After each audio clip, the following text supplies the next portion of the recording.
Kakayanin ko 'to kahit ano man mangyari.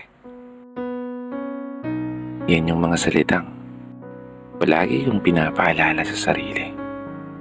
Sa tuwing ang lungkot ay sumisilip at minsang nananatili sa isip.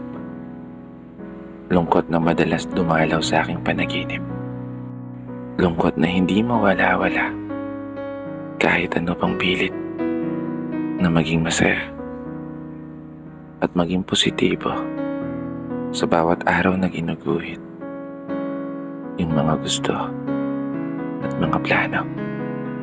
Sa isang kwadernong aking inuukit ang lahat ng mga pangarap, kalaki pang hiling na sana biglang magbago ang ihip ng hangin at kusang tangayin pabalik yung mga bagay na dapat para sa akin. Mga bagay na tanging laman ng panalangin. Kakayanin ko 'to kahit ano man ang mangyari. Kahit mahirap o kahit imposible. Palagi akong maniniwala na balang araw makakausad din ako.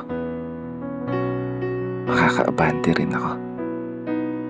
Palayo sa sitwasyon na kinalalagyan ko ngayon.